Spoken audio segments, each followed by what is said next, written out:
Բարև ձեզ սիրելի բարեկամներ, եթերում Նոյան Տապանի բանավեճ հաղորդաշարն է եւ այսօր մեր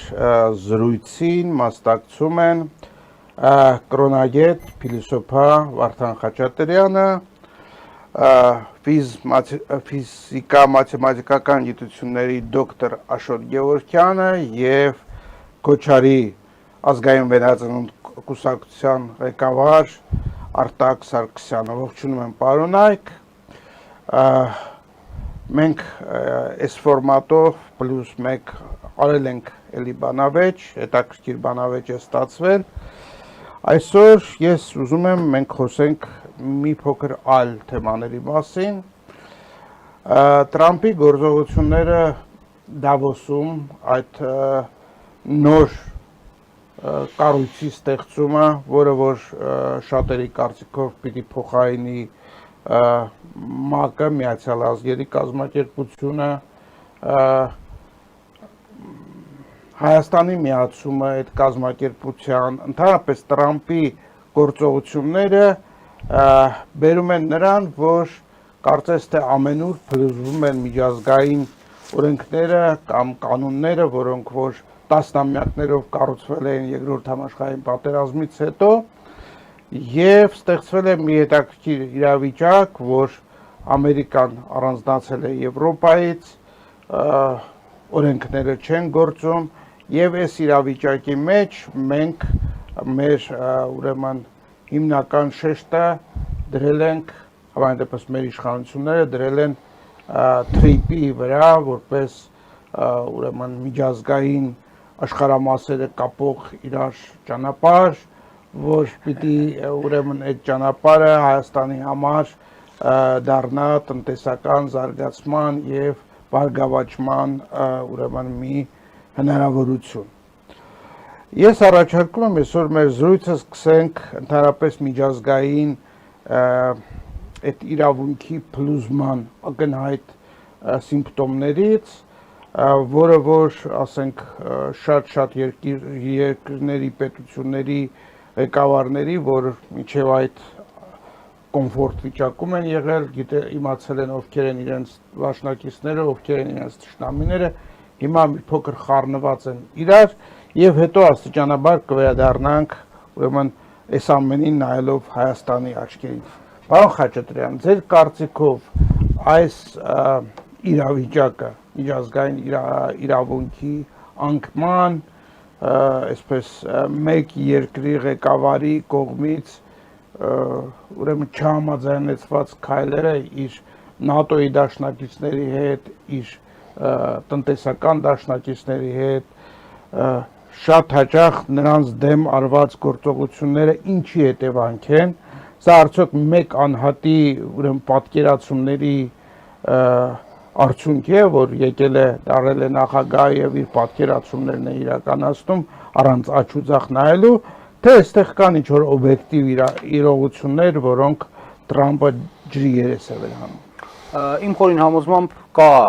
օբյեկտիվ շատ մեծ պատճառ։ Նախ սկսենք նրանից, որ այո, այդ աշխարհակարգը, որը մենք ասում ենք, շատ բանով հաստատել է Ամերիկայի Միացյալ Նահանգները, բայց Ամերիկայի Միացյալ Նահանգները անվտանգություն եւ տնտեսական կայունություն է մատուցել բոլոր այն երկրներին, որոնք գտնվել են իր դաշնակցային շրջանակում։ Այս տեսակետից, այո, եվրոպական երկրները, եթե հիշում ենք բոլորս, այդ ածխի եւ պողպատի, այսպես կոչված, գերմանա-ֆրանսիական առաջին տնտեսական դաշինքից սկսած ընդունեցին վերելքի ուղի։ Այդ վերելքի ուղին բերեց նրան, որ զարգացած եվրոպական երկրները, Գերմանիա, Ֆրանսիա, Անգլիա դարձան սոցիալական պետություններ, քաղաքացիները սկսեցին ապրել շատ ավելի լավ, քան միջին վիճակագրական Ամերիկայի քաղաքացին։ Իրականությունը այդպիսին էր, կամենում ենք ոչ թե ոչ, այդ թվերով ամեն ինչով դա անվիճելիորեն այդպես էր։ Արդեն 70-80-ական թվականներին ընթանում էր այդ process-ը եւ այսքան տարի շարունակ փաստորեն Ամերիկան ստիպված է եղել սպասարկել, բայց քանի որ ամերիկյան իշխանությունները նաեւ ընդլայնել են Եվրոպան դարձել է ոչ թե Գերմանիան, Անգլիան եւ Ֆրանսիան, ասենք ինչ որ չափով էլ Ավստրիան։ Եվրոպան դարձել է 450 միլիոնանոց հսկայական մի զանգված։ Արևելյան Եվրոպան միացել է, ՆԱՏՕ-ն ընդլայնվել է, Ամերիկայի պատասխանատվությունը այդ երկրների հանդեպ եւս ի հայտ է եկել, եւ հիմա եթե պատկերացնենք, որ Ամերիկան նույն կարգով պետք է մատուցի ինչպես տնտեսական կայունություն, նույնպես եւ անվտանգություն, այդ նշանակում Ամերիկան պետք է փլուզվի, որովհետեւ այսօր Ամերիկան այլևս 50-ական թվերի Ամերիկան չի, որը տալիս էր աշխարհին 50-60 մինչև տոկոս հնայի։ Այդպիսի բան այսօր չկա։ Այսօր զարգացած կենտրոնը արդյունաբերական աշխարհի ըստ էության Չինաստանն է։ Դա հետևանքն է նրա, որ ասենք տեղի են ունեցել լուրջ բացթողումներ։ Հիմա Թրամփը ինքը տնտեսական գործիչ է։ Տնտեսական գործիչը համարում է, որ Ամերիկան կարող է ոտքի կանգնել, եթե այդպիսի անհասկանալի դոնորություն, այդպիսի կորուստներ չտա։ 450 միլիոն մարդ Ամերիկանի վիճակի է այսօր հասցնել Գերմանիայի մակարդակին, Ֆրանսիայի մակարդակին, բոլորը հավակնում են դրան։ Այսինքն բուլղարները, ռումինները չեն կարող պատկերացնել, որ իրանք պետք է մտնեն Եվրոմիության մեջ եւ յետընթաց ապրեն։ Նրանք ընդհակառակը պետք է առաջ գնան այդ Եվրոմիություն պահելը, սպասարկելը, ասենք որ Եվրոմիությունը կախված է ուղղակի էլի Ամերիկայից։ Շատերը երևի թե չգիտեն, որ Պարզաբանեք այդ պահելը, որովհետեւ դուք երևի կոնկրետ պահ, շատ կոնկրետ հարց։ Հիմա տեսեք, գնաց Թրամփը ելույթներ ունեցավ, որոնք շատ դեպքերում ծայրահեղական գնահատականներ իրենց մեջ պարունակեցին։ Եվրոպան ուղղակի կարելի է ասել, որ մեղմ հանձնեց Դանիային։ Հանձնեց։ Կարող է դեռ ինչ որ 1-2 բանալի, բայց ինչի հանձնեց։ Որովհետև եվրո ասած փողը գոյություն չունի առանց ամերիկյան դոլարի։ Որովհետև դու տպես եվրո եւ կարողանաս շրջաբերում իրականացնել համապատասխանող քվարտնաբերական զանգվածին, ինչպես նաեւ բանկային սեկտորին, դու պետք է գնես Ամերիկայից այդքան դոլար, որին համապատասխան տպագրես, այսինքն տպես քո փողը։ Հիմա Ամերիկան ամեն վարքյան կարող է փլուզել այդ իրավիճակը։ Սա այնպիսի մի գիլյոտին է, որից չես կարողանալու խուսափել։ Ինչից ելնելով բոլորին թվում է, թե բանը Մարկ Ռյուտեն, ՆԱՏՕ-ի այսօրվա քարտուղարը, խիստ, այսպես ասած, քծնող անձնավորություն է։ Չէ, նա փորձում է սպասարկել Եվրոպայի շահերը, լավ գիտակցելով, որ եթե եկավ ծայրահեղ փուլը, հարվածը կհասցվի այն մակարդակի վրա, որ վերջնականապես կանջատվի եւ Եվրոպան կհայտնվի հարաբերականության դաշտում, որտեղից ինչպես պետքա դուրս գա, միայն սուվերեն պետությունների շրջանակն է ձեռնտու Ամերիկային, որովհետեւ ինքը ընտրություն կատարի, իսկ ում հետ ինքը կարող է ունենալ հարաբերություններ, որոնք նրան առաջ մղող լինեն, կամ իր տնտեսության մեջ խաղան դեր եւ այլն, էլի, ինչպես ասենք Գերմանիայից, հա, ասում է, դե եթե այդպես է, եթե ձեր մոտ թանկ է էներգիան, ձեր ապրանքները դառնում են ոչ մրցակցային, այդ դեպքում բերեք Ամերիկա ձեր հոսքագծերը, մեքենաշինական հոսքագծերը, ձեր քիմիական արտադրության հոսքագծերը, բերեք Ամերիկա, մենք ամեն ինչ կանենք, որպեսզի դա Ամերիկայում ծաղկի։ Հա, այդ դեպքերում, ասենք, բայց կոնկրետ այդ դեպքերում, հիմա շատ դժվար է պատկերացնել, թե ինչ պետք է Ռումինիայից վերցնի այդ դեպքում Ամերիկան։ Այդ ինչը կարող է տանի Ռումինիայից Ամերիկա։ Այսինքն մի երկրից ուզում է վերցնել մյուսից ոչ։ Դե ուրիշ ելք չկա, եթե դու Եվրոմիություն ես եւ ընդհանրական որոշումների եւ օրենքների դաշտ ես, բոլորի համար ինչ որտեղ դա պետք է լինի դրական զարգացման վեկտոր, ընթացք, որպես այդպեսին։ Եթե այդպեսին պետք է լինի, ուրեմն Ամերիկան պետք է փլուզվի կամ չկարողանա տեղաշարժվել առաջ։ Թրամփին անհրաժեշտ է առաջ նետել Ամերիկան, որովհետեւ Չինաստանի զարգացումը մոտեցել է էքսպոնենտալ մակարդակի։ Այսինքն սկզբից եղել է հա այդ սպիրալ զարգացումը Չինաստանի, ծավալուն, մեծ, ազդեցիկ, էլի, բայց չեն նկատել, չէ, հետո դարել է զիգզագ, արդեն կրճատվել է այդ ճանապարհը որպես ֆիզիկոս դպրոց, եւ հիմա էքսպոնենտալ զարգացման է մոտեցել, այսինքն ուղղահայաց է գնալու։ Որակական թռիչք է։ Որակական մեծ թռիչք է տեղի ունենում այսօր։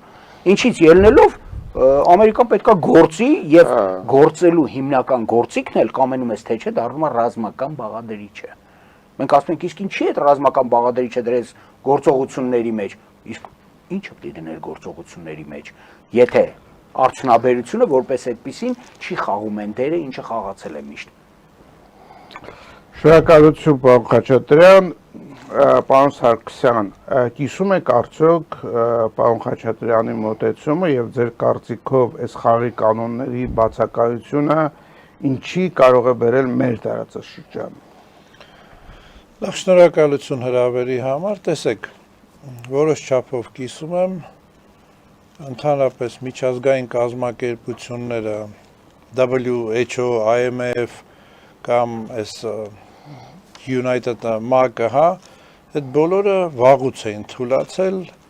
ապրել եմ Աֆրիկայում, այնտեղ շատ վարժ երևում է, Ռուանդայի կոտորածի ժամանակ փոքր եմ եղել, բայց այդ բոլոր դասերը տեսել ենք, այսինքն, որ շատ հեռու չգնանք, Արցախի հարցը, արձագանքը միջազգային կազմակերպությունների մեջ կորել էր։ Կապ չունի, որից ենք խոսում, WHO-ն, սկսած կորոնայի ժամանակ, IMF-ը, իսկ այդ միջազգային կազմակերպության ձևը ի սկզբանե սխալ էր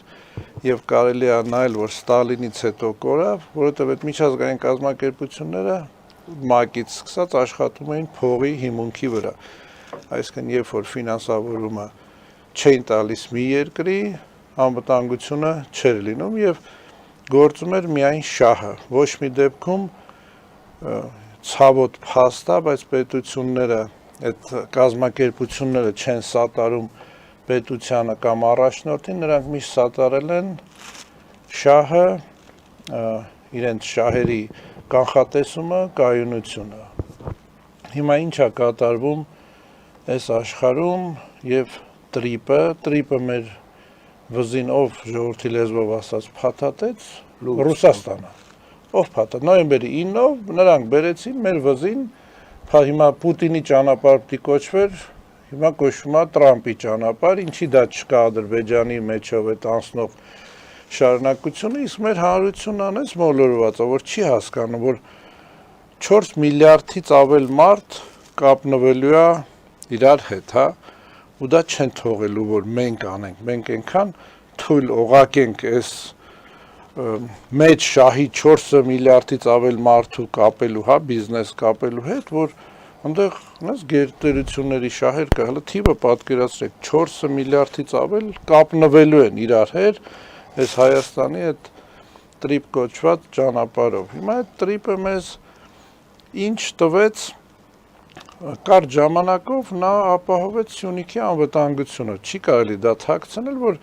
այսօրվա իշխանությունների վարած քաղաքականությունը տանելու էր նոր պատերազմի եւ հələ վտանգը չի անցել, ինչ որ ժամանակ հետաձգվել է, նայելով Ալիևի 2 օր առաջ տված հարցազրույցը Դավոսում, այն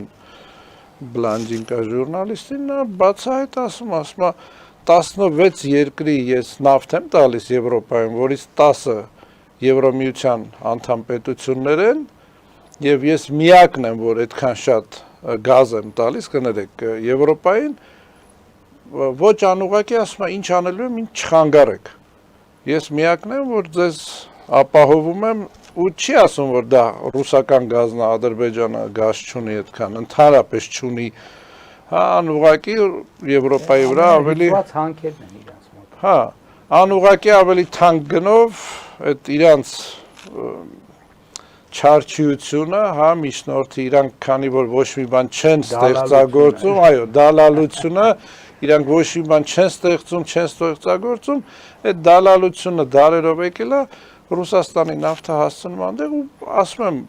ուղիղ տեքստով ասում եմ ինչ չխանգարեք, ես ինչ եմ անելու։ Ստեփանակերտում 2 օր առաջ բնակարանները իմ բաժանում Ալիևը չկար ու ասաց մյուսը բաժանելու ենք Հայաստանում։ Այսինքն դրանք այդ ուղիղ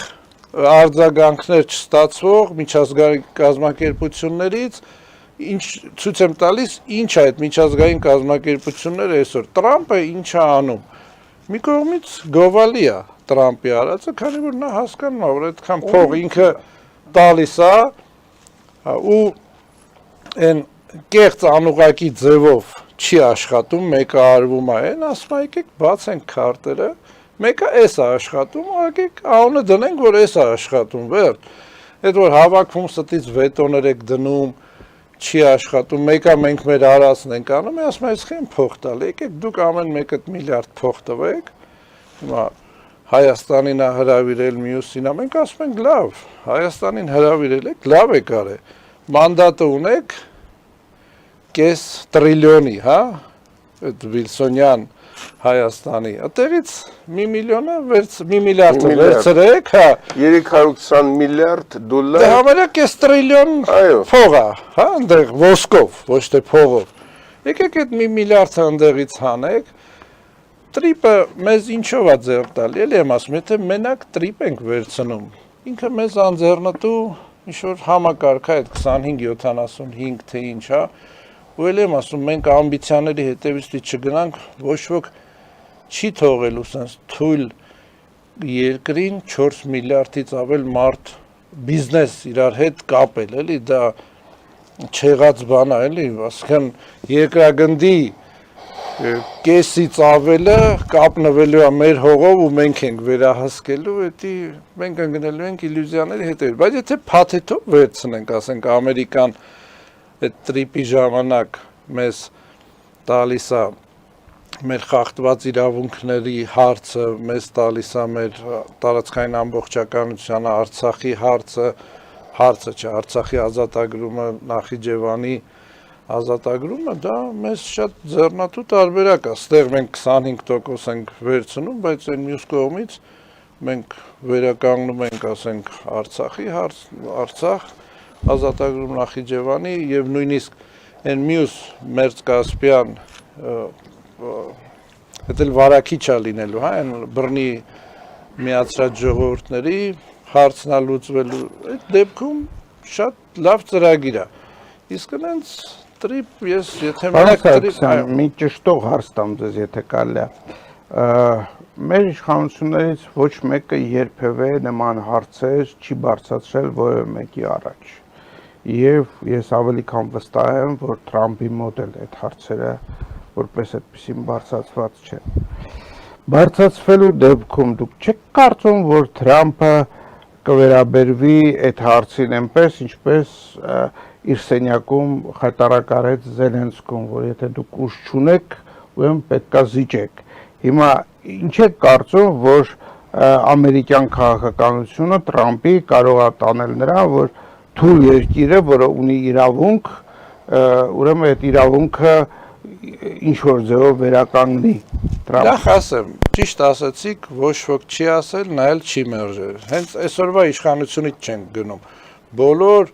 իշխանականները եկել են աթոռի Արցախին ինչ-որ խոստումներով եւ ոչինչ չեն արել։ Մենք չենք ասել, նայել չի մերժել։ Եկեք դրանից խոսանք։ Ինչ են քննարկում, մենք դա չենք կարող իմանանք, այդ հարցը պետք է ընդեղ տրվի։ Իսկ ինչ վերաբերվում է այն մյուս հարցին, թե ինչ կանի, աշխարհը այսօր այս վիճակին հասել է, հենց այս վիճակին, հա, որ առաջին համաշխարհային, երկրորդ, հիմա երրորդն է հիբրիդային գնում ու խորանալու է այս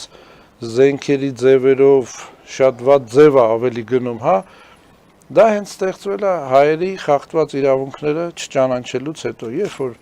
մեզ կոտորել են եւ աշխարհը, եթե այն ժամանակ գոնե հիմա ճանաչեն խախտված իրավունքները, չի լինելու Սիրիան, չէր լինելու ատոմային ռումբը Ճապոնիայի վրա, չէր լինելու երկրորդ համաշխարհային պատերազմը, ու հիմա այս քրդերի կոտորած չի լինելու, Սիրիա չէր, ուզում եմ ասեմ, խախտված իրավունքը երբեք նոր իրավունք չի ծնելու։ Եթե այսօր կճանաչեն, աշխարհը կընկնի իր տեղը, որոշ չափով։ Այդ կազմակերպությունները կսկսեն աշխատել, այս Ուկրաինայի հարցը չի լինի, հասկանում եք։ Չի լինի Ուկրաինա-ռուսական պատերազմը։ Այո, այս Ուկրաինա-ռուսական, այսինքն միջազգային մեխանիզմները կսկսեն աշխատել, ոնց որ, ասենք, պետք էր աշխատել։ Հիմա էլի եմ ասում, մենք դուրս գանք այն կետից, որ մենք չենք ասել եւ նայել չի մերժել, նստել սպեկուլյացիա անել, բավով, չէ, պետք է ասենք ու լսենք։ Ես ասում եմ, ոչ անձին են պաշտպանում, ոչ պետությանն են պաշտպանում, թույլ ուղղակին հանում են, միշտ տենց է, պաշտպանում են իրենց շահերը, կանխատեսելիությունը, ռեսուրսները։ Հիմա մենք ինչ շահ կներկայացնենք, ինչ շահ կտանք, այդտեղ, հա, ես մասնակցել եմ այդ Սուդանի մասնատմանը, հենց բանակցություններին տրվեցինք այնց մի հատ շահ, որ իսկ առաջարկությունը ուրիշ էր այդ սեղաններին։ Տվեցին մի հատ շահ, որ ասացին, հա, լավ է, Սուդանը առանձին լինի եւ միջև հիմա այտենց է։ Շատ լավ, դուք ուզում եք միջամտել, պարոն Յովորքյան։ Հա, ուղղակի բավական շատ հարցեր շոշափվեց, ես ուզում եմ, ես այո, համամիտ եմ պարոն Սարգսյանի հետ, որ խախտված իրավունքները նոր իրավունք չեն ծնում, եւ հայերի խախտված իրավունքները կոպիտ ասած աշխարհի կենտրոն, որտեղ աշխարհի կենտրոնը միշտ եղել է մնում է այս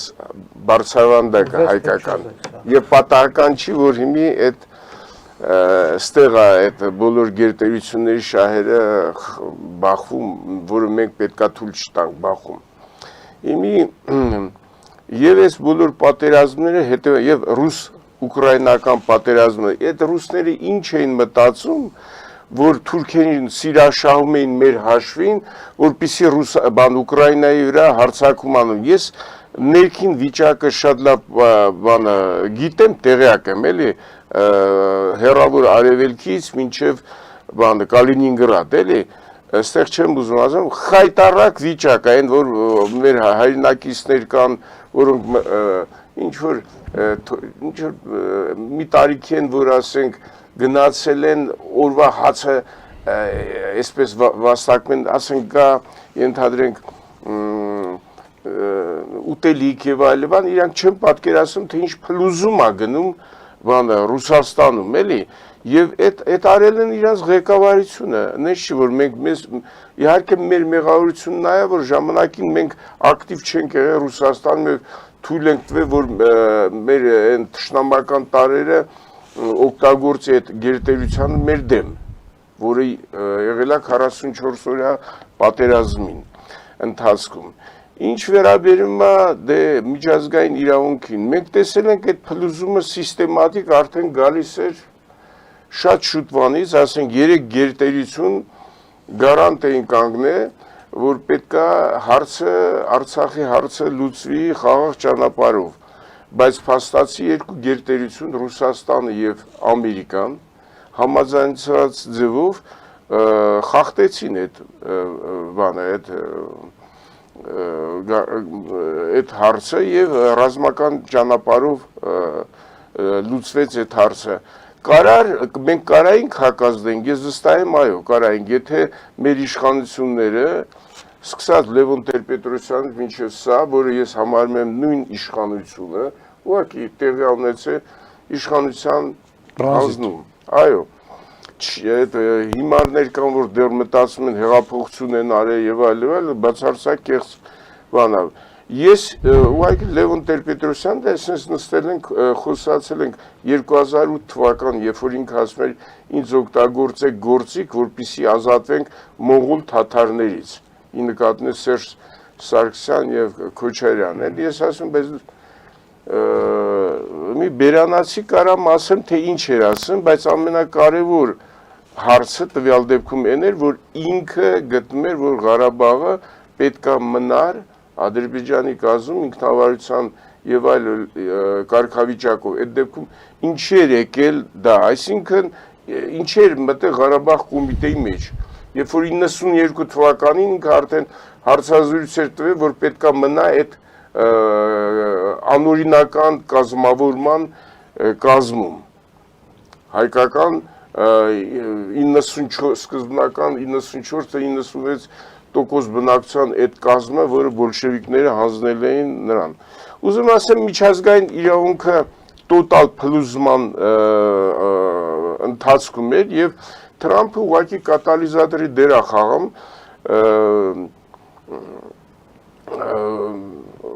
Պարոն Խաչատրյան ճիշտ ասեց, որ շատ ավելի գերխնդիրներ կա, որ տեղի ունենουν նաեւ Ամերիկայի փլուզումը ներսի, որտեղ ասենք տեսեք բանը Կալիֆոռնիայի նահանգապետը ինչ է ասում Թրամփի հասցեին։ Այո, այս բայց այնտեղ շատ լուրջ խնդիրներ են, մի ասենք ամերիկյան լինելով հատկապես տեխնոլոգիաների ոլորտում շատ առաջատար, բայց ինքը շատ սկսել է զիջել բուն արտադրության, բուն արտադրություն տեղափոխվել է Հարավարևելյան Ասիա, Չինաստան, Վիետնամ եւ այլ իրենք են չէ տեղափոխում։ Հա, եւ հələ պարզ չի outsource ասած ինքը, ասենք, իրան կհաջողվի այդ արտադրությունների հետ բերել, որտեվ այդ արտադրությունը հետ բերել նշանակում է այն մարդիկ, որ այդ երկրներում աշխատում, նրանց պետքա բերել։ Ամերիկացին չի զբաղվելու այն արտադրություններով, որը ապահովում է այդ բարձր տեխնոլոգիաները։ Իսկ մենակ, ասենք, ինֆորմացիային, տվյալ դեպքում տեխնոլոգիային տիրապետելով, նա չի կարա իր այսպես դոմինանտությունը շարունակի։ Մեր խնդիրը, իմի տվյալ պարագայում, մենք ունենք մեծ սփյուռք, փոխանակ մենք միավորենք դա, որպես ցանցային հզոր կազմավորում, պետություն, եթե եւ որ ինֆորմացիա կա բավական հետաքրքիր, ես մի չեմ ուզում Իլոն Մասկից շրջապատից սկսած մնացած այդ Oracle եւ այլ այդ բոլոր կամպանիաները մենք ունենք, ասենք, հայ մարդիկ, հայ մասնագետներ, օրվա իշխանությունները մասնատում է տարբեր ձևերով այդ հայկական միասնությունը, անիմաստ պրոբլեմներ է սարքում, փոխանակ, ասենք, այս ժամանակահատվածից օգտվի, երբ որ, ասենք, թրիփի կոպիտ ասած ներկայությամբ, ինչ որ որոշակի իմաստով ոչ լիարժեք, բայց այսպես հավասարակշռություն, խաղաղություն է, էլի, որոշ իմաստով պաշտպան փոխանակ, իսկ խաղաղություն մենք կարող ենք ապահովել մենակ ներքին հզորությունը եւ առաջին հերթին ռազմական հզորությունը բարձրացնելով։ Դրա համար ես քայլերը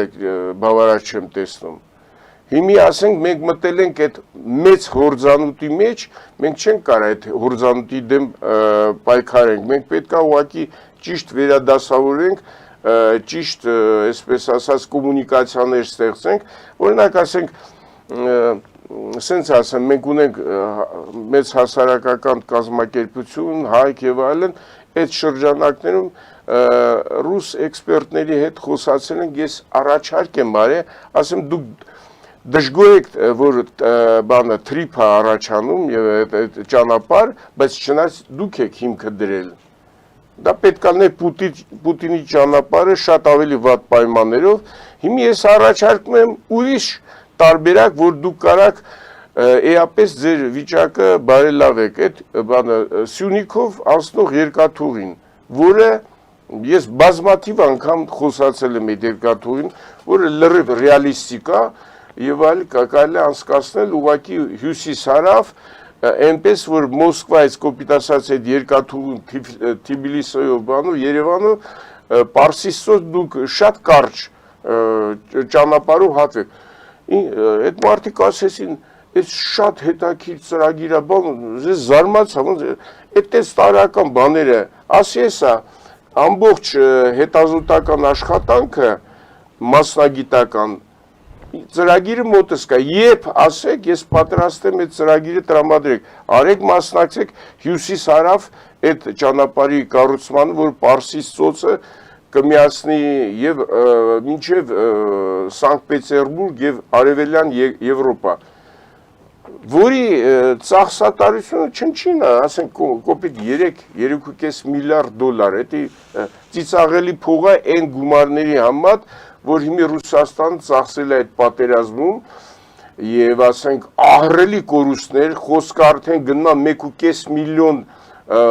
ռուսական կողմի կորուստները։ Շատ է այդ ասած։ Չէ, այդ ես տարբեր դե մի խոսքով էլ ավերվածությունը եւ այլն փաստացի այդ գերտերությունը, չգիտեմ, իր կառույցները, իր կոմունիկացիաները նենց է, որ մեկը ռեալ, ռացիոնալ միտքը չի հասնում։ Հիմի ասենք մենք, որ դուք ասում եք ամերիկացիների այդ թրիփի հետ, մենք բաց չենք հույսներս դրել այս իշխանությունների վրա, մենք հայկական տարբեր կազմակերպություններ լոբինգ ենք անում եւ Թրամփի սեղանին դրված է թուղթ, որ հայկական կազմակերպությունները շատ լավ գիտեն ամերիկացիների Վիլսոնի ժամանակ ներդրումը հայ ժողովրդի պահպանության եւ զարգացման վրա ահռելի ներդրում են արել եւ փրկել են 700,000-ից ավելի որբ երեխաներ այդ իրենց ֆինանսական ներդրումները եւ դուք ունեք մանդատ, որը հավանություն է ունեցել նաեւ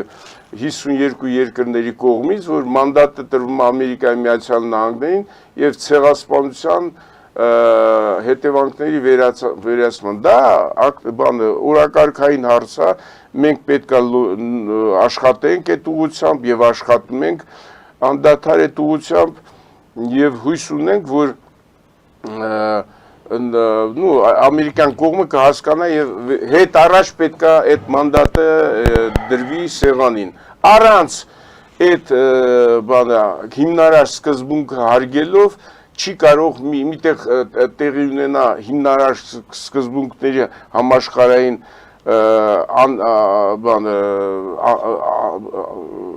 վերացում եւ ուրիշ տեղ ինչ որ արդարություն, դա աննար բան է։ Շատ լավ։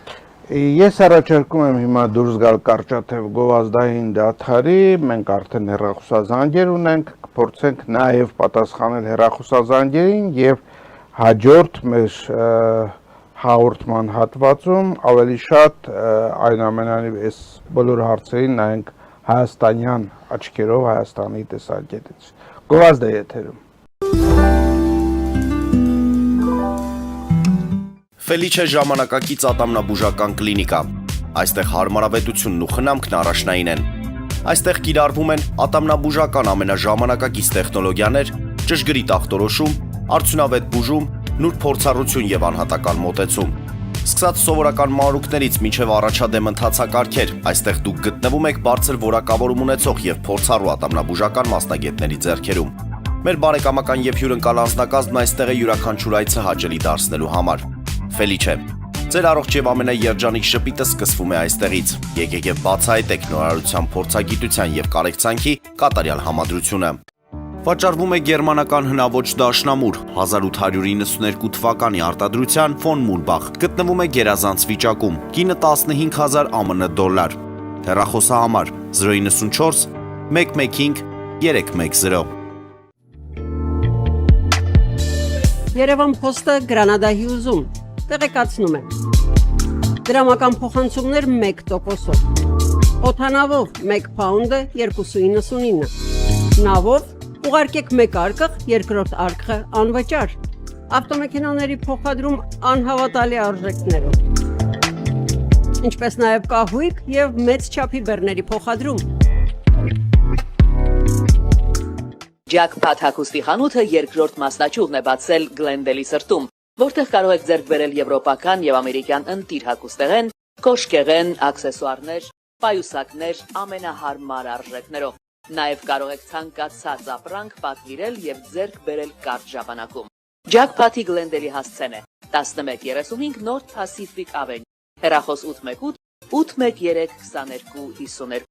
Ջակփաթ հագուստի լավագույն կենտրոնը Գլենդելում։ 60-ից ավելի ճանաչված եվրոպական բրենդների ինքնատիպ, չկրկնվող եւ մատչելի ընտրանին Fortuna Home and Country House խանութ սրահում։ Նորավոճ սպասք եւ կահույք հորեկա բնագավառի համար, տեքստիլ տնտեսական ապրանքներ, ամեն ինչ գեղեցիկ կյանքի համար։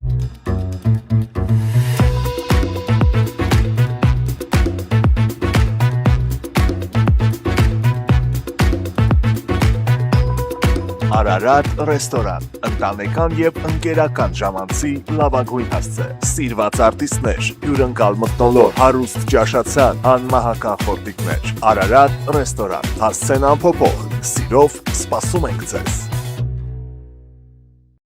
Լավագույն պաղպաղակ, բնական, համեղ եւ մատչելի գներով պաղպաղակը կարող եք ձեռք բերել բոլոր հայկական խանութներում։ Պահանջեք հայկական պաղպաղակ, Թամարա պաղպաղակ։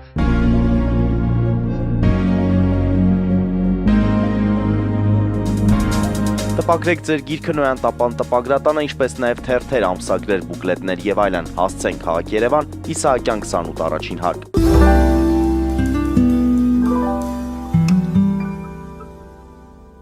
Մենք շարունակում ենք մեր հաղորդումը, եկեք հաջորդ անցից հարց անցնելուց առաջ փորձենք ընդունել հեռախոսազանգեր, որից հետո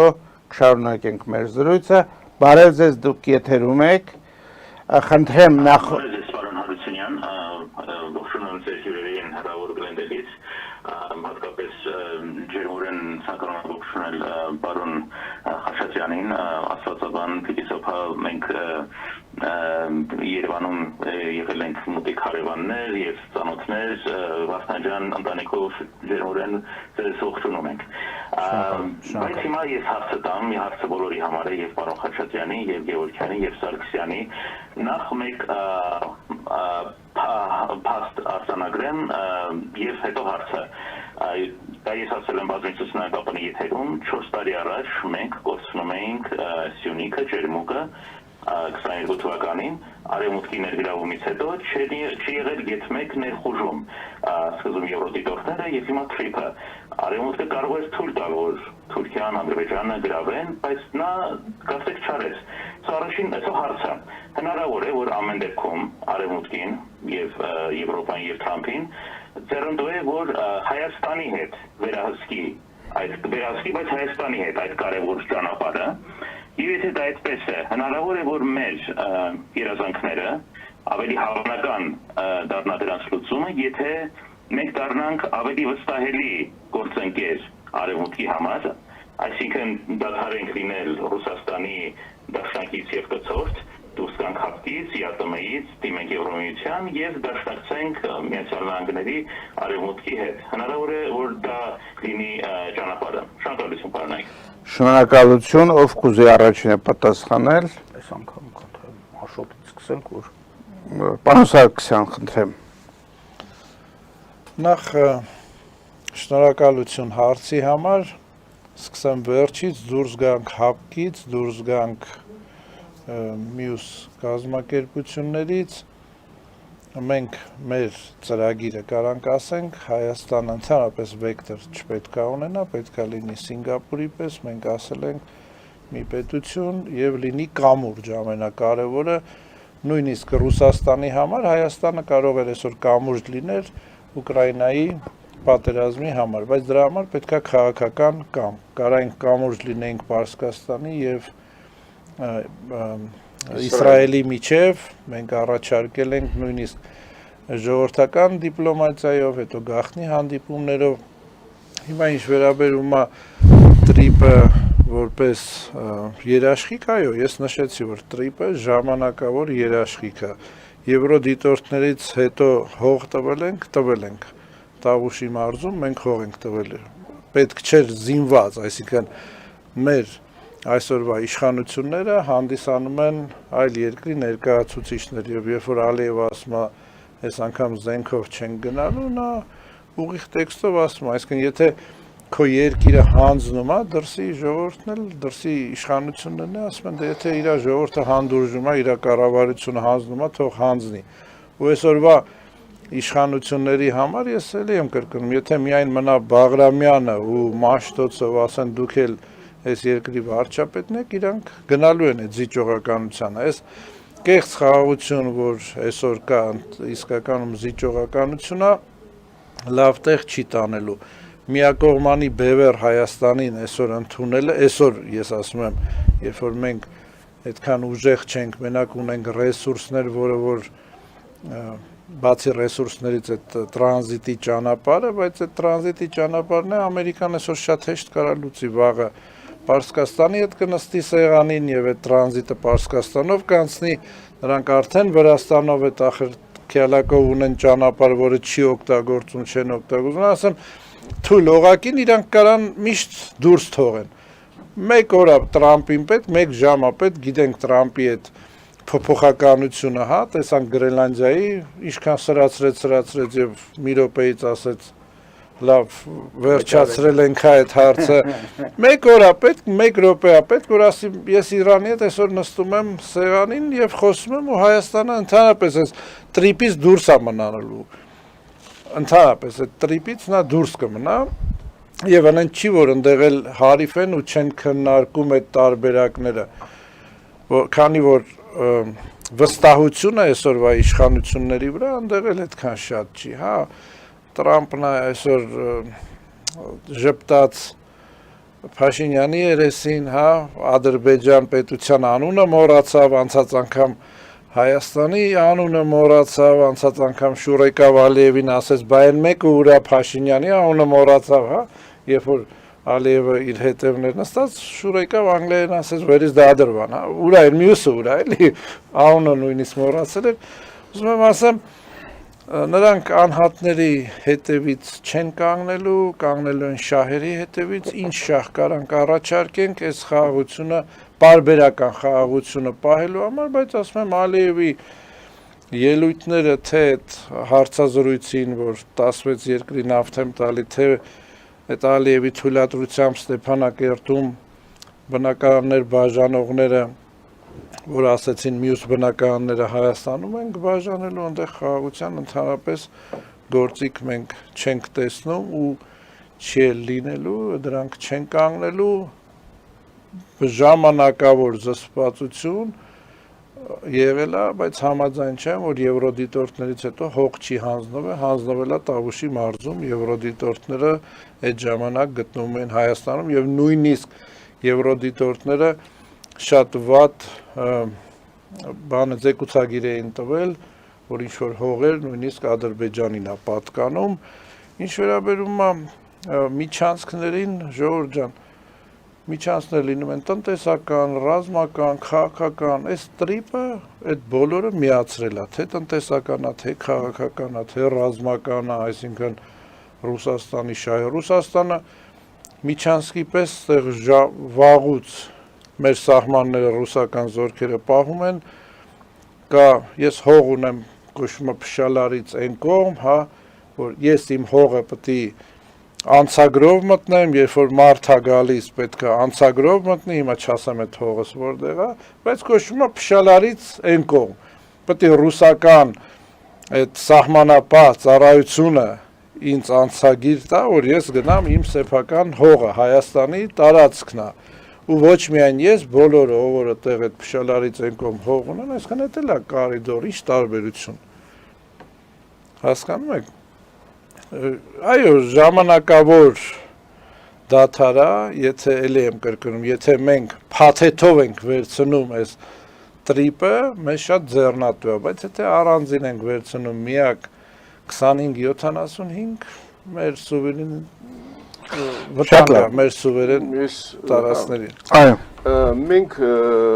տրիպը եսի նկատում մտավորական մի մեծ շրջանակ, որը եւ Սփյուռքում է եւ Հայաստանում է, մենք այդ տրիպը դիտարկում ենք շատ ավելի լայն, տարողունակ, խորը համագործակցություն, ասենք մասնավորապես Ամերիկայի հետ, տեխնոլոգիաների ներդրման, օրինակ ասենք ես տեսնում եմ, որ ակնհայտորեն միակ երկիրը, որ կարող է նոր ատոմակայան սարքի, իսկ նոր ատոմակայան մեջ խիստ անհրաժեշտ է, ընդ որում ոչ թե 500 մեգավատ եւ այլ, այլ ասենք 1200 մեգավատ, որտեղ մենք պետք է առաջ նայենք ինչ խնդիրներ ենք ուզում լուծում, մինիմալ հզորությունը, որ կայուն մեզ կարող է տալ էներգիա եւ ինչ-որ իմաստով ապահովություն, անվտանգություն եւ որակական աճ, որտեղ ասենք անհրաժեշտ է բարձր ինժեներական կազմ, նորից վերարտադրել ինժեներներ ընդհանրապես սպասարկելու համար եւ զարգացնել հատկապես լեռնաարդյունաբերություն, դա կարող անի Ամերիկայի Միացյալ Նահանգները։ Դա օբյեկտիվ փաստ, ասենք Ֆրանսիան, որը ունի նաև ասենք լավ զարգացած ատոմային ինդուստրիա, այդ գերտերությունը ավելի բարձր ռանգի գերտերությունները չեն թույլ տալու Ֆրանսիան իրականացնի։ Որտեղ այդ խոսակցությունները հա շարունակվում է բան, բայց մենք պետք է հասնենք նրան, ասենք որ նաև քաղաքակրթական ծրագրեր ներկայացնենք, որը կարող է հենց նույն Ամերիկայի Միացյալ Նահանգներին, նույն Ռուսաստանին, որտեվ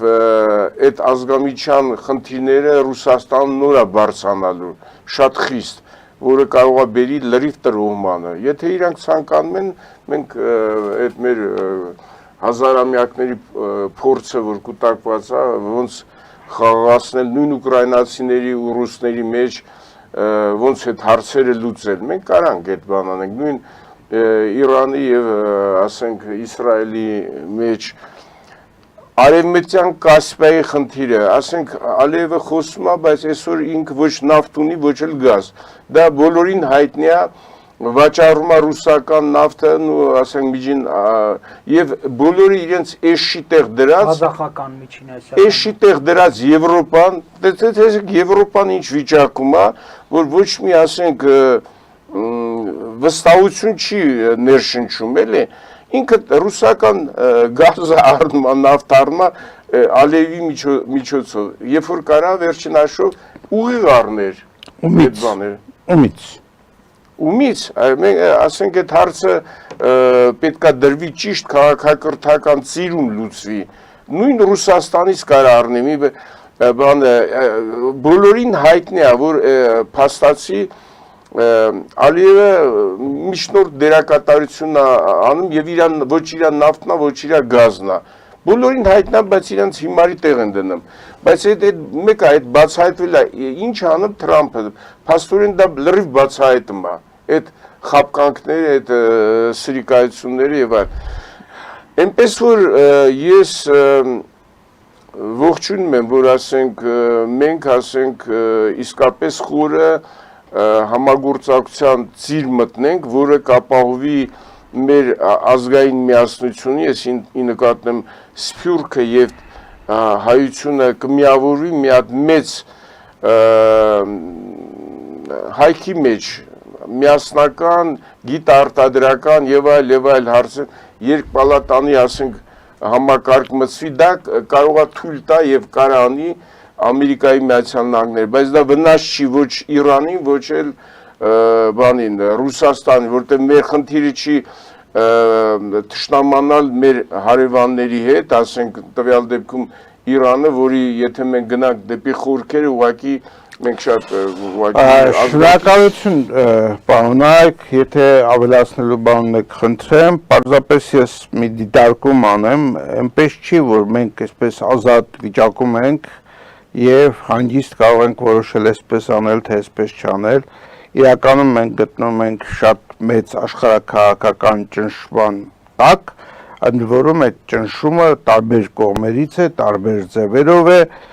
եւ ես ուզում եմ ուրեմն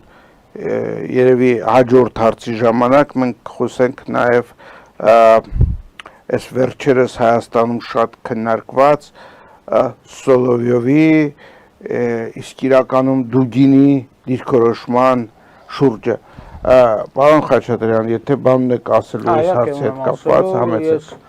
Ընդհանրապես, երբ որ մենք քննարկում ենք հարցը, հատկապես մեր պատերազմի հետ կապված, վերջին 44 օրյա պատերազմի հետ կապված, ես դեմ եմ, որ մենք դիտարկում ենք որպես ակտորներ այդտեղ, որպես որոշում կայացնողներ, ավտոնոմ որոշումների կրողներ Ադրբեջանին եւ անգամ Թուրքիային։ Նրանք ոչ մեկը ակտոր չեն։ Նրանք ինչ որ ֆիգուրա կարող ալնի Թուրքիան, ինչ որ զինվոր կարող ալնի Ադրբեջանը, շախմատային լեզվով ասած,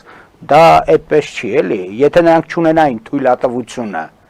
որովհետև մի քանի անգամ եւ նույնիսկ եղավ, որ այն ժամանակ Բայդենի մոտ մտան, երբ որ դեռևս պետքարտուղար վիցե պրեզիդենտներ Բայդենը,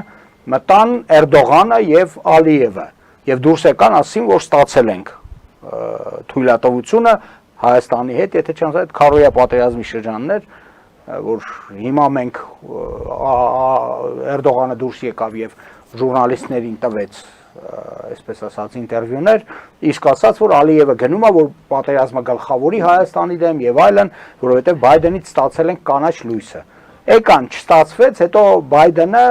այսինքն ամերիկյան իստեբլիշմենտը, ասաց, որ Բայդենը պետք է ասի, որ դուք ուղղակի լույսերը լավ չեք ջոգում, գույները լավ չեք ջոգում, դեղինն է վառած եղել, դուք էլ համարել եք կանաչը։ Այդպես չի։ Այսինքն, երբ որ մենք խոսում ենք նրանից, թե հա, մենք Ադրբեջանի եւ Թուրքիայի հետ ինչ որ մի բան պետք է անենք, դա շատ բարդ հարաբերությունների շրջանակ է, եւ ես որևէ կերպ նորից եմ կրկնում, որևէ կերպ չեմ կարող պատկերացնել, որ մենք ադրբեջանցիների եւ թուրքերի բարեկամն ենք դառնալու։ Որ հանգարց հիմա որոշվեց, որ մենք բարեկամ ենք Թուրքիայի հետ։ Եղբայր ինչի՞ց է այդ որոշվում, էլի։ Ես որևէ կերպ այդ չեմ հասկանում։ Երբ որ մենք ասում ենք, հա, կա այսօր նաեւ երկրորդ ճանապարհը, հենց կողքին։ Կոչվում է Արազի ճամփա, ճիշտ է, Պարսկաստանով գալիս, անցնում է, մտնում Ադրբեջան, զգալիորեն ավելի լայն, զգալիորեն ավելի թողունակ, զգալիորեն ավելի կոմֆորտ հարմարավետություն իր մեջ կրող եւ հանգարց այս մարդիկ որոշում են, որ ստեղ հերիք չի։ Մի հատ էլ Էրդողանը հանդիպան ժամանակ մեր Փաշինյանին խորհուրդ է տալիս, որ ավտոնոմիա տուր Զանգեզուրին, այդ շատ պարզ բան է, էլի, ճիշտ է, ես գիտեմ, որ ասենք թուրքի լեզվում, թուրքերի բերանում, ասենք կառավարության իրաց բերան պետք է լինի 10 լեզու, որ ամեն մեկին իր լեզվով խաբեն, բայց տեղ էլ չկա, էլի, որ եթե դու ավտոնոմիա տվեցիր, այդ նշանակում ավտոնոմիայի ղեկավարության դիմելու ենք, որ այդ թողունակությունը չի երիկում, ինգեր։ Այսօրվա աշխարհում տնտեսությունն է կարևորը, թե ռազմական գործոնը։ Տնտեսությունը շատ կարևոր բան է, բայց այսօր տեղը զիջել է ռազմականին։ Այսօր պարզ պետք է պատկերացնենք, այդ նույն Թուրքիան մտել է Վրաստան, Վրաստանի ամբողջ արևելքը խժռել է։ Վրաստանում հարցը բարձրացնում են, Թուրքիայի դեսպանը դեմարշ անում եւ դրանով ավարտվում է։ Այսինքն օրակարգից պարլամենտի, երբ որ ասում են 30%-ը հյուսվել է արդեն, գնացել է թուրքերին։ Չի դրվում հարցը, որովհետև ճնշումը յոքուտ Թուրքիայի է, ոչ թե Թուրքիան է կարողանում այդ հարցը լուծել, այլ ճնշումը Միացյալ Արևմուտքի յոքուտ Թուրքիայի է։ Թուրքիան շատ թանկ է իրանց համար, եղել է թանկ, մնում է շատ թանկ էլի, որովհետև իրենք ունեն ստրատեգիական մեծ նպատակներ, շատ ավելի մեծ, քան մեր թրիփն է, քան ասենք Արազի ճամփան է, քան շրջանցող մնացած ճանապարհները իրար հետ, դրանք 100-ը չեն իսկի։ Այս մարդիկ գնացին, հասան մինչև Աբխազիա, ճիշտ է։ Աբխազիայում տեղի ունեցան ընտրություններ։ Թուրքիան ձեռք բերեց Աբխազիայում իր տեխնացուն։ Այսինքն Թուրքիան Ռուսաստանի հետ այնտեղ բախվեց։ Եվ այս տեխնացուն ինչ հայտարարեց։ Ընդհանրապես ամիսներ առաջ ա եղել է, այդ տնես չի որ խոսում ենք բանից, Ղարսի պայմանագրից, հա, լավ։ Այն էլ պիտի խոսանք, բայց այս մեր հիշողության մեջ դաջվածա, որովհետև նոր է հենց ամիսներ է, տարի էլ չկա գլխից անցած։ Այդ մարդը հայտարարեց, որ մենք պետք է հայերին կոտորենք։ Այս բառերով ոչ թե որ դե լավ կլներ հայերը չմասնակցեին ընտրություններին, բան, տենց չի։ Մենք պետք է հայերին կոտորենք, որպեսզի Աբխազիան դառնա ինքնիշխան։ Հայերին պետք է կոտոր, այսինքն այնպիսի մեծ էր վտանգը, որ Ռուսաստանը բավականին լարված իրավիճակ ունենալով ուկրաինական ռազմաճակատում ստիպված եղավ զորքեր դուրս բերել այնտեղից, Աբխազ հրամանատարի գլխավորությամբ բերել մտցնել, որ հայերին չկոտորեն։ Բայց ով էր այդ պատվերը տվողը, Թուրքիան չէ՞ պատվերը տվողը, իր տեխնացունն է։ Բա հիմա այդ ո՞նց է, որ մենք համարում ենք, ոչ մենք բարեկամ ենք, մենք կարող ենք բարեկամություն անենք, որևէ խնդիր չկա մեր եւ թուրքերի միջեւ, եթե խնդիր չկա, ո՞նց խնդիր։ Բայց ինչ ենք աշխարհում մենք սենց ծրված։ Բայց ո՞նց է եղել, որ մենա Հռոմի պապն ասում է միայն հայերն են կարողացել մերձավոր արևելքի քրիստոնյաների գենոցիդը ամբողջ հասակով կանգնեցնել քաղաքակրթված աշխարհի առաջ։ Մենակ հայերը։ Մնացած բոլորին մորթել են սուսուփուս։ Այսօր էլ ընթանում է այդ գենոցիդը։ Բոլորս տեսնում, բայց մենք ստեղ հանկարծ ինչ-որ մի հատ կախարդական կամերայի մեջ ենք, որտեղ մտածում ենք, որ չէ, դե բոլորն են մեր բարեկամներն են, բոլորն են մեր բարեկամներ։ Մենք կարող ենք բարեկամ լինել եւ եղբայրություն անգամ անել շատերի հետ։ Եվ լսեք, երբ որ խոսում ենք Իրանից, դրանց է Իրանի սեգմենտացիայի հարցը։ Այսինքն որևէ կերպ Ամերիկան եւ իր գլխավոր դաշնակից Իսրայելը չեն ենթադրում, որ այդտեղ կարող է պահպանվել այն Իրանը, որը կա։ Ինչու՞։ Որովհետեւ սա մարտահրավեր է նրանց համաշխարհային իշխանությանը։ Որևէ խնդիր այդտեղ չկա, կարելի է շատ պարզ ուղղակի բացատրել ամեն ինչը դնել իրար կողքի, բայց հիմա երբ որ մենք մտածում ենք, որ Իրանը պետքա սեգմենտացիայի ենթարկվի։ Այսինքն Բելուջիստանը պետքա առանձնանա, հյուսիս արևմտյան Քրդստանը պետքա առանձնանա, Ադրբեջանը, որը Իրանը համարում է հյուսիսային Ադրբեջան, հենց այդպես էլ կոչում է այդ տարածքները, Ալիևից պահանջում են, որ դուք պետք է մտնեք զորքով արդեն այս պատերազմի մեջ։ Էլեն ԱԹՍ բանթարցնելը չկա ձեր մոտից, ինքնաթիռները գանատեից ռմբակոծեն, չէ։ Այս անգամ մտնելու եք, որովհետև ընդեղի ադրբեջանցիները ոտքի կանգնեն, մենակ երբ որ տեսան, որ ադրբեջանական բանակը մտավ ներս։ Էս է իրավիճակը։ Եվ մենք այստեղ հարաբերությունների այս բազմաբարդ գամմայի մեջ պետք է կարողանանք ճշգրիտ ճանապարհը գտնել։ Խորագիտությամբ կարելի ամենակ դա անել։ Խորագիտությունը հակառակի նման չեք տեսնում։ Ինչ անշանակում, որ մեր ունեցած ռեսուրսը, որպես համաշխարհային ցանց, հայոց առաքելական եկեղեցին հանգարց կոնֆլիկտի մեջ է իշխանությունների հետ Հայաստանի։ Այս իրավիճակում, երբ որ մեր կողքին շրջաբերվում է համաշխարհային պատերազմի, միջուկային պատերազմի վտանգը։ Միթե մենք վեր ենք կացվել, ասենք, այդ աստիճանի էլի բացարձակ ուղեղազուրկ ինչ-որ մի զանգվածի։ Ինչի մասն է խոսքը, էլի ինչի ենք սրան գնում։ Չէ, բայց գնում է կառավարությունը, որը մենք գտնում ենք, որ դա հայկական Իսկ բոլոր ժամանակների կառավարությունը, հիմա սենց ասենք էլի, ես իմ վրայից չեմ վերցնում անձամբ մեղքը, մենք էլ ենք մեղավոր նրանում, ինչը այսօր կա այստեղ։ Բնական է։ Բոլորս մեր մեղքը ունենք։ Մեկս մի քիչ է արել, մեկս մի քիչ վախեցել է, մեկս մի քիչ սակավա շահ տեսել դրա մեջ եւ այլն, բայց մենք մեզ պետքա նաեւ մի բան ասենք էլի ու համոզված ասենք, որ այլևս Հայաստան չի կարող լինել իշխանություն, որը ունենա այսպիսի ծրված պատկերացումներ։ Հայաստան կարող է լինել միայն նվիրյալների իշխանություն, որոնք նվիրված կլինեն մեծ ազգային գործին։ Ոչ թե մանր-մունր ինչ-որ օրախնդիր հարցերը լուծելուն սեփական իշխանության վերարտադրության շրջանակում։ Դա ախր ինչ ազգային ծրագիր է 91 թվականից հետո։ Տենց էլ եղել է։ Չգիտեք 91 թվականին ընտրություն չի եղել։ 91 թվականին հաղթած ուժը գնացել է գրանցի իր արդյունքները։ Դրանք տարբեր բաներ են։ Ընտրությունը, երբ որ հա դիմադարձ կանգնած է, եւս ուժ կամ ուժեր,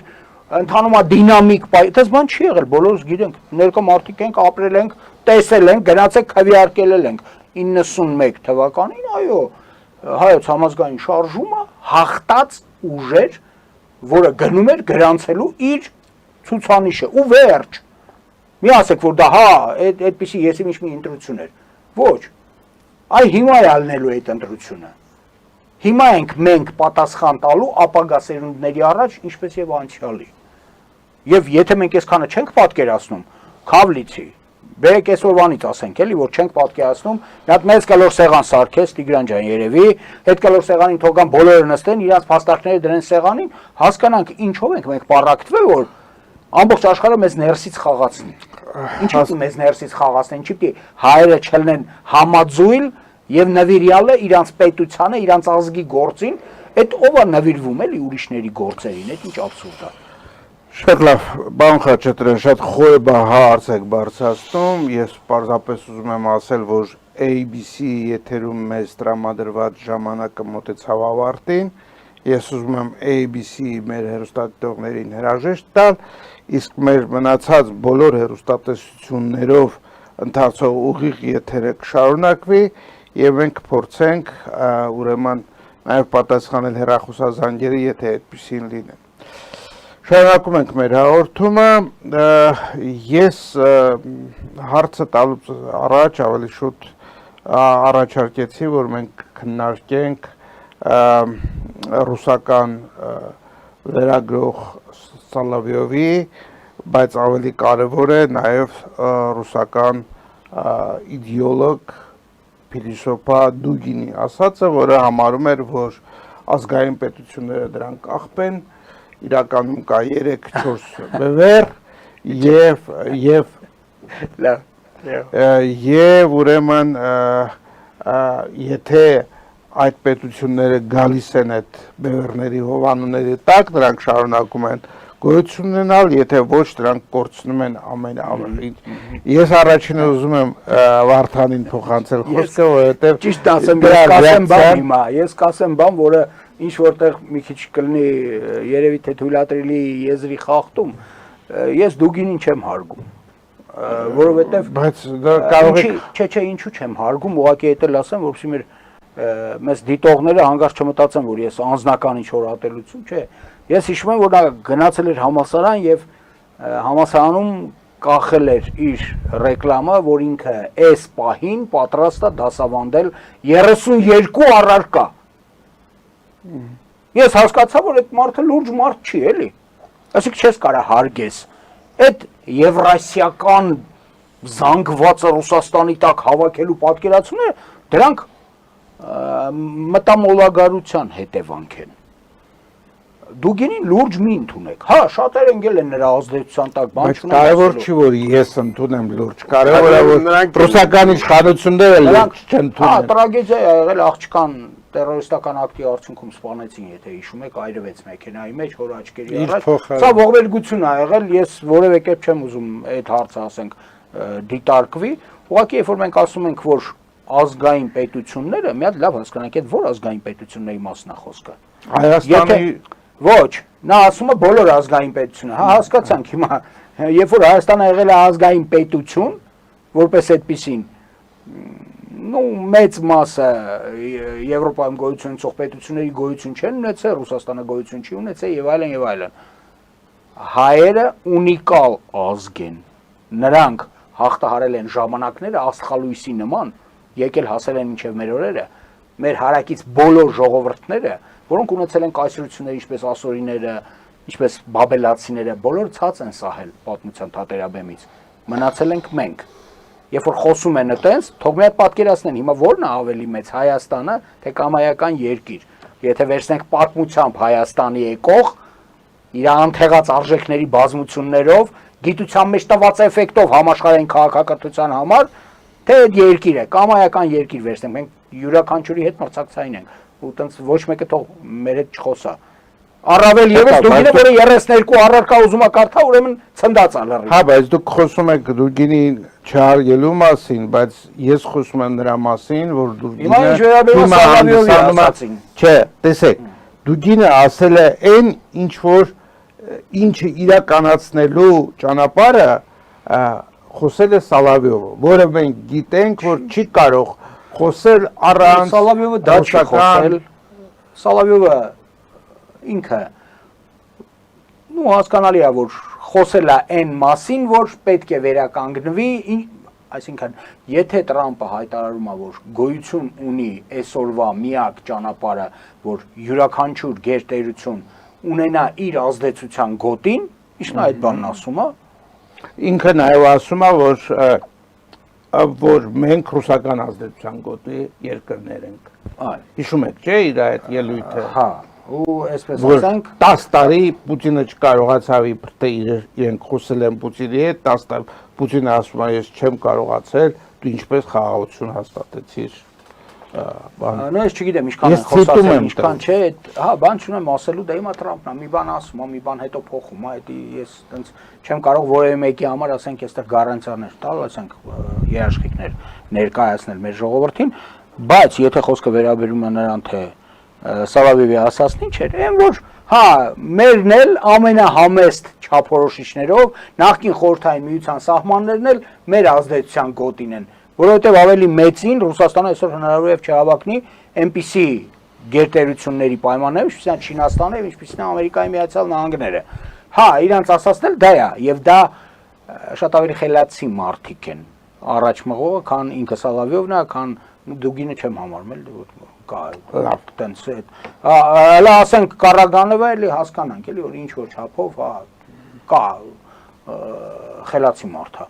բայց այդ մարդու հետ ինչքան ասենք շփվել ենք բան այդ մակարդակը ես որևէ կերպ չեմ կարող փաստել դες բան չկա բայց ինչ վերաբերում է նրան որ հա խորհրդային միության տարածքը այդ մարդիկ համարում են իրենց ազդեցության գոտին Էդի շատ խնդրահարույց բան առաջանում հենց իրենց համար, եթե իրենք համարում են իրենց ազդեցության գոտի եւ մինչեւ հիմի դա տենց է, ուրեմն իրենք պատասխանատու են այն ցեղասպանություններին, որ տեղի ունեցել հենց այսօր Արցախում, այդ ակնհայտ փաստ է, իրենք չեն կարող խուսափել Պատասխանատու, երբ որ ասում ենք, պետք է լավ հասկանանք, որ պատասխանատուն դա այն ուժն է, որը խոսք է տվել, ուղիղ պայմանագիր է ունեցել քո հետ։ Ունեցել է։ Մի րոպե։ Երբ որ Իսրայելը սկսեց պատերազմական գործողություններ Գազայի դեմ, պարզ երևաց, որ ասում է, որ մենք չենք մասնակցում Ամերիկան։ Ընդամենը մի քանի օր հետո բանում այդ ռազմական գլխավոր ամսագրում տպագրվեց, որ ոչ մեր զինվորները այսինչ տեղից, ծովային հետևակից Իսրայելի զորքի հետ միասին մտել են, տվել ենք կորուստներ եւ այլն, ինչու, որովհետեւ ունի ուղղակի պայմանագիր։ Հարձակվել են քո վրա, ես պատասխանատու եմ մտնել մարտի մեջ։ Military Watch Magazine, այսինքն ամենահայտնի պարբերականը տպագրեց մանրամասն ամերիկյան զորքի կիրառումը այդ պայմաններում, կորուստներով եւ այլն։ Մենք ուղիղ պայմանագիր չենք ունեցել։ Ում հետ։ Ռուսաստանի։ Ոչ չենք ունեցել։ Չենք ունեցել ուղիղ պայմանագիր։ 97 թվին ինչ պաշտպանության ուղիղ պայմանագիր չկա այնտեղ, որ եթե քո վրա հարձակվեցին, ես անհապաղ մտնում եմ պատերազմական գործողությունների մեջ, ուղիղ պայմանագիր չի եղել։ Մենք դա երկրորդայնացրել ենք մտցնելով հապկի մեջ։ Հապկը ապես մի բան էլ է, որոշում պետք է ընդունենք, ով դի որոշում ընդունի։ Միջինեսական հանրապետությունները որոշում են, որ Ադրբեջանը մեր ընկերն է, մեր աղբերն է, մեր իսլամական երկիրն է։ Բացի դրանից մենք ունենք ուղիղ պայմանագիր, փոխադարձ օգնության, իրենց զորքերը ստեղ տեղակայելու դա ուղիղ պայմանագիր չի, ես քեզ ասում, դու պաշտպանված ես այդքանով։ Ես որպես падգամավոր այդ բազմիցս տեսել եմ այդ բանը, որ այնտեղ ասենք հարցը կարող լուծվել նաև նրանով, որ Բարձյուժան որպես հապկի իրենց զորքերը մտել են եւ ապահովել են։ Մի րոպե եկեք հստակեցնենք, հա։ Խոսքը գնում հապկի մասին չի խոսքը։ Խոսքը գնում է հետեւյալը. կա արդյոք Հայաստանի եւ Ռուսաստանի միջև ռազմական օգնության պայմանագիր։ Փոխհամագործակցության չէ։ Ուղղակի պատերազմական գործողությունների դեպքում դուք մեխանիկորեն մտնում եք պատերազմական գործողությունների մեջ։ 3 երկիր Ամերիկայի հետ ունի այդպիսի պայմանագիր։ Ընդհանրապես Ռուսաստանի պայմանագիրը գուցե եւ մի քիչ այլ է, դուք եք որպես падգամավոր կարդացել եք պայմանագիրը, բայց արդյոք չի նշանակում, որ պատերազմի պարագայում Ռուսաստանը իր բոլոր միջոցներով ըստ այդ պայմանագրի պետք է աջակցեր, թեկուզ զորք չմտցներ։ Իսկ մենք կարանք ասենք, որ չի աջակցել։ Իհարկե։ Այսինքն Ես եթե նույն դուգինը կանգնում ասում ենք Նիկոլ Փաշինյանը հայտարարեց, որ ամենամեծ օգնությունը ստացել է Ռուսաստանից։ Նիկոլ Փաշինյանը Նիկոլ Փաշինյանը Ռուսաստանի ֆանատը չի, էլի։ Նիկոլ Փաշինյանը ֆաների ակումբն է Ռուսաստանի, իրանք էլ խոսում են։ Այդպես բան չկա։ Ես համարում եմ ամենամեծ օգնությունը ասեց ստացել ենք իրանցից, առանձնացրեց մյուսներից հատկապես եւ տարել պարտության, այդ օգնությունն է, իհարկե։ Հա, հիմա տարել պարտությանը, այդ ուրիշ հարց է։ Երբ որ մենք խոսում ենք լեռնային պատերազմից, որտեղ հանձնել հնարավոր չի, անգամ հնարավոր չի արագ հանձնել, մենք արագ հանձնեցինք։ Լեռնային պատերազմում արագ պարտություն չկա։ Դե ես ուզում ասեմ, այդ այստեղ խոսացել ենք այդ մասին, Տիգրան։ Խոսացել ենք, բայց այս հարցը մնում է բաց, ոնց եղավ sense բան։ Եկեք բաց թողենք այս հարցը։ Ես կարծում եմ մենք այս հարցի շուրջը մի առանձին բան կվարենք, հաղորդում կվարենք, որովհետև այդ պայմանագիրը իմ ձեռքի տակ չկա։ Օպերացիա են կարել շատ լավ։ Ում պաշտպանության նախարար։ Ռուսաստանի։ Ում հետ։ Թուրքիայի հետ։ Թուրքիայի։ Այո։ Չհասկացա ուղղակի Աշուրյանի չի մասնախոսքը։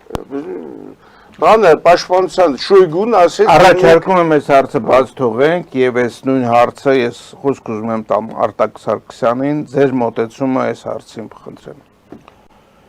Ուրեմն մի հատ անցած թեմային անդրադառնամ ցարական Ռուսաստանից սկսած Թուրքիան Արաքսը երբեք չէր անցել առաջին անգամ անցավ այս Արցախյան պատերազմից հետո, երբ որ թուրքական դիտորդական շտաբը կամ զորքերը տեղակայվեցին այդ Արցախում, հա։ Մի խոսքով, հիմա ինչ վերաբերում է Ռուսաստանը 30 քանի տարվա մեջ ունենալով իր բանակը Հայաստանում ոչ մի քայլ չարեց որպեսզի մեր այս օկուպացիան վերանա։ Առաջին քայլը հենց որ մենք գտնվում ենք այս օկուպացիայի մեջ, հա, շրջափակման նկատի ունենք, հա։ Դա օկուպացիա։ Մենք շրջափակում չի, ինչ, եթե Վրաստանը բաց է, Պարսկաստանը բաց է։ Վրաստանը երբ ուզում փակում են, մեզ լավ դաշնակից չի 44 օրյայի ժամանակ փակեր, թե Պարսկաստանը, թե Վրաստանը։ Վրաստանը չփակեց, էլի, փակել տվին։ Այո։ Ասի փակեք։ Ուզում ասեմ, ունենալով բանակ ստեղ, նրանք 30 տարվա մեջ ոչ մի բան չարեցին, տրիպը էդի միակ ոնց որ մատուցող, բայց մեզ ով բերեց հասցրեց դրան, որ մենք այսօր համաձայնվենք, որ տրիպը մեր միակ փրկությունն է։ Նույն բանաձևով ասեցին զոհեր կտանք կհամաձայնվեն Արցախը հանձնելու, նույն բանաձևով այս իշխանությունները տարան, որ օկուպացիա արեք, սահմանը կբացենք, բոլորը դուրս կգան։ Հիմա գանք Սոլովյով եւ Դուգին։ Երկուսն էլ Կրեմլի ռուպերն են։ Իմ տեսակետից ինչ են նրանք ապահովում, նրանք ապահովում են Փաշինյանի վերարտադրումը, որպեսզի Փաշինյանը այսօր ներկայանա այն մուչինիկ, հա, այն ոնց է հայերեն։ Մարտիրոս։ Հա, Մարտիրոս։ Այո։ Մարտիրոս, հա, անգլերեն մարտիր, դրոշակը վերցնի, այդ հակառուսական, ինչ ճնշված է այս մարդը, ինչ մեղք է այս մարդը ու վերարտադրվի, փորձի վերարտադրվի հաջորդ ընտրություններին, քանի որ Հայաստանում ընդհանուր տրամադրությունը Ռուսաստանի դեմ շատ վատ է եւ կփորձեն ինչ-որ պլյուս այս Լավրովի ասած $165 միլիոն ընդդեմ 15 միլիոն դոլարի Եվրոպայի, հա, որը որ օկուպացիա է արդեն նշանակում, եթե նրանք քննադատում էին 15 միլիոնը որպես,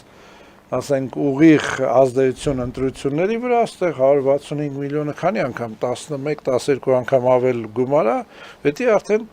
օկուպացիա, ու որ պետությունը չի խոսում նրա 11 անգամ, ու պետությունը որ չի խոսում դրա դեմ, հարցերը առաջանում ում են տալու, ինչ ձև են տալու մեխանիզմները, ով է վերահսկելու, այսինքն այդ ինչ բանից եք։ Ինչ իրանքով են տալի գումարը։ Դե հենց այդ եմ ասում, այսինքն ստեղ խոսալ, որ Փաշինյանը հակառուսա Սալավյովը ասեց կամ ոչ Փաշինյանը հենց ամենաուժեղ Ռուսաստանի մարդն է այս ռեգիոնում, այդ բոլոր եղածներից համեմատած մյուսների։ Հա, համեմատած բոլորի, հա, այդ ինչ վերաբերում այն հայտարարություններին, որ սառեցնում են, կարդացել եմ այդ հապկի պայմանագիրը, սառեցում ընդհանրապես չկա այդ բանաձև, չկա այդպես բանաձև, սառեցում չկա, կա դուրս գալ, կա, այսինքն ու հետևել եմ բոլոր հապկինիստերին, եթե Փաշինյանը չի գնացել, այնտեղ ելույթներ են ունեցել Հայաստանի ղեկավարներից ուրիշ մարդիկ ու գովել են հապկին։ Հա, Շանհայան, չգիտեմ։ Մի խոսքով, սա ես գտնում եմ ընտրական հնարք Փաշինյանին ինչ-որ կրեդիտներ տալ, ցույց տալ ինչ Մարտիրոս է, հա, ինչ հզոր ուժի դեմ է պայքարելու, բայց 165 միլիոնը լսել են, մեր են Եվրոպամետ ընդդիմությունները արդեն ռուսամետ են դարել, արդեն այս մի քանի օր է, հա, թե ով պետք է այդ փողից այն, որ Եվրոպամետ էին, այս 2-3 օրը ռուսամետ են դառնում, Ուկրաինա են քննադատում, Ռուսաստանը երկրորդ ֆրոնտ կբացի, թե չի բացի, ես ուղղակի շատ եմ կապվում թե Ռուսաստանի, թե Ուկրաինայի ասենք զինվորականների հետ խոսում եմ, երբ որ տեսնում եմ հեռուստատեսությամբ գրավում են գոյություն չունեցող նասիլյոննի պունկտ, հա, ասենք ասում են գրավել է այսինչ բնակեցված տարածքը, քարտեզներով նայում եմ, ՍՍՀ-ի քարտեզներով նայում եմ, զանգում եմ Ռուսաստան, զանգում եմ Ուկրաինա, ասում եմ ախպեր, այս որք ասում են չկա այդպես բան, էլի, մարդ մտել է ֆաշիզմին դեմ կռվելու, ինքը ֆաշիստ է դարել այսօր, էլի, գրավում է ինչ-որ այդպես տարածքներ, գրավում է, ասենք, գոյություն չունեցող, էլի, ու ինչ սիգնալ է ինքը մյուս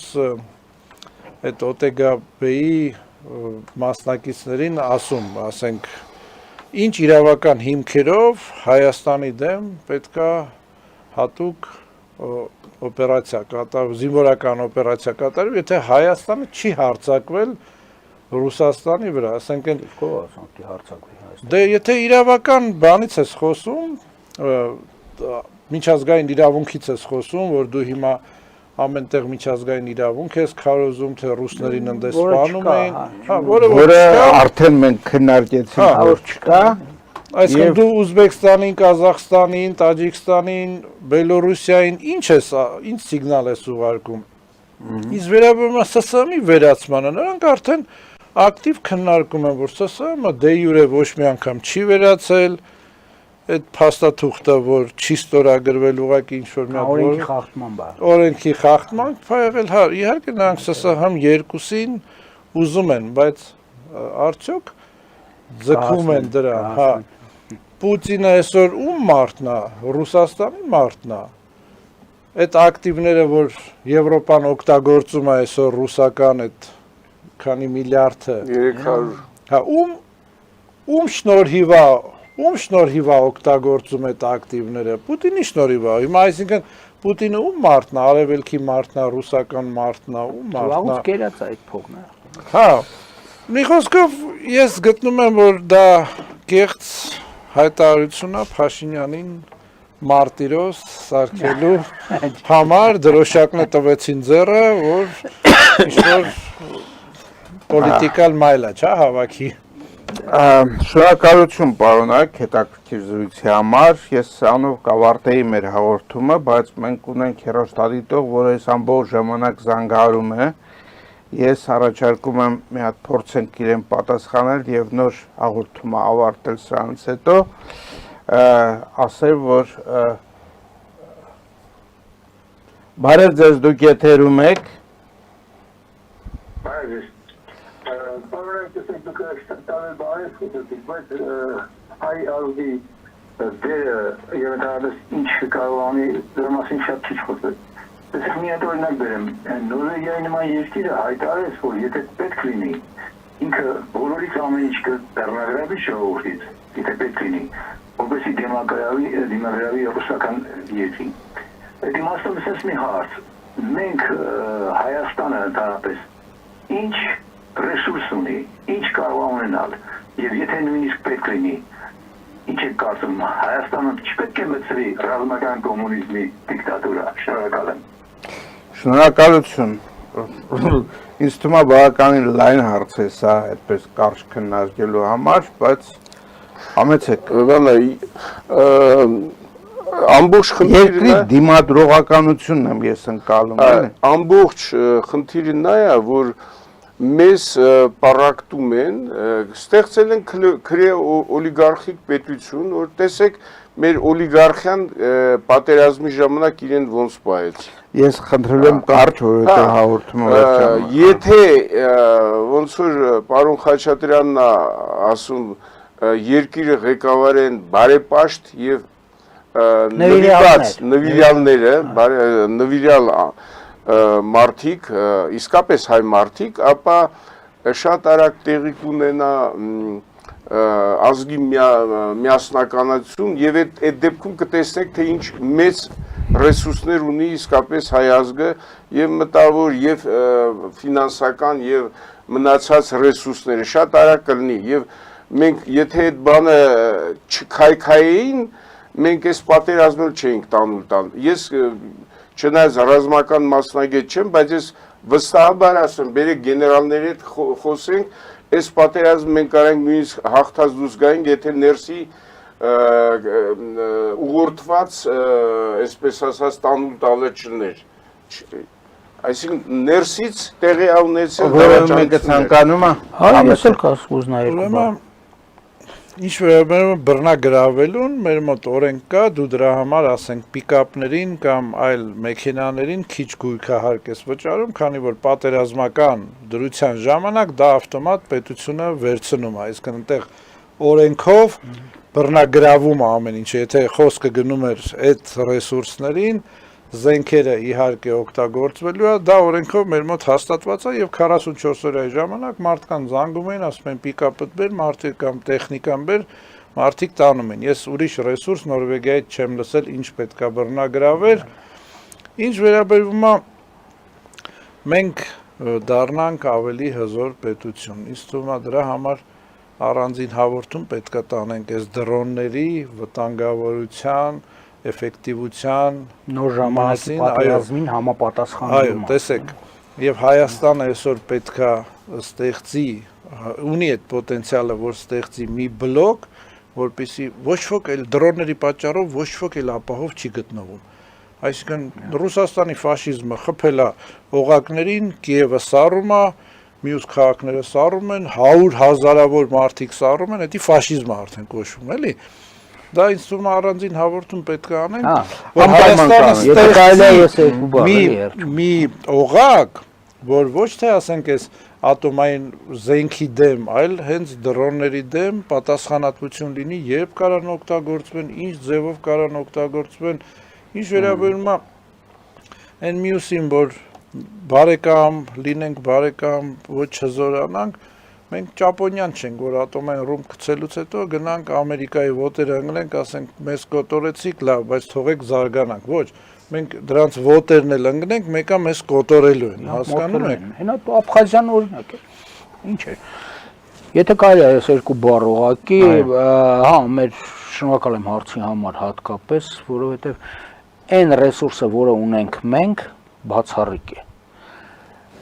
Այսինքն մոնոնացիոնալ ժողովուրդ ենք որպես պետություն։ Մոնոնացիոնալ, այսինքն 98-99% բնակչության հայեր են։ Դրանց 90%-ից ավելին իրանց համարում են հայ քրիստոնյաներ։ Մեր ծանրության կենտրոնը շատ մեծ է։ Հավաքելու արագությունը, եթե լինի նվիրյալների իշխանություն, մերիտոկրատակ, այսինքն արժանավոր նվիրյալների իշխանություն, թե չէ կարող մարդը դուրակա, բայց նվիրյալ, փորձանքի է բերելու, չէ, արժանավոր նվիրյալների իշխանություն եթե եղավ, հաշված ամիսների, նույնիսկ հաշված շաբաթների ընթացքում, այդ մոնոլիտը, որի կենտրոնը տեղից չես պոկի, այդ 90-ից ավել տոկոսը, որ հայ քրիստոնյա են իրանց համարում, նրանց դու չես կարող պոկել տեղից, նրանք մնալու են, այս երկիրը սուզվողը չի, բայց հավաքվելը նրա ողջ ռեսուրսի կենտրոնանալը, նրա սփյուռքի փոխթափանցվելը ունի իր անհրաժեշտ քայլերը։ Այ դրան կարելի է նվիրել մի առանձին հաղորդում եւ մանրամասնել, ինչպիսին պետք է լինի պարլամենտը այդ դեպքում, բիկամերային թե մոնոկամերային պետք է լինի այդ պարլամենտը, սփյուռքը ինչպիսի դրսևորումներ պետք է ունենա, օրակարգը ինչպես պետք է կազմվի եւ այլն, էլի։ Այսինքն շատ լուրջ հարց է։ Բայց իհարկե մենք ունենք այն խարիսխը, որը մեզ թույլ չի տալու, որ մենք սուզվենք։ Չմտածեք, որ պանիկայի մեջ չընկնեք, որ այս մի բանը վատ է, այսա կսկենք կվերջանա գնա։ Այդպես բան չի լինել։ Շնորհակալություն, պարոնայք, մեր ժամանակը սպառվեց, դեռ մի բան էլ ավել ծախսեցինք մեր հատկացված ժամանակից։ Արդեն 2-3 հաղորդման գաղափար առաջացավ հենց այս հաղորդման ընթացքում։ Ես կարծում եմ մենք բոլոր այդ հաղորդումներն էլ կանենք։ Շնորհակալություն եմ հայտնում ձեզ բոլորիդ մասնակցելու համար այս հաղորդմանը։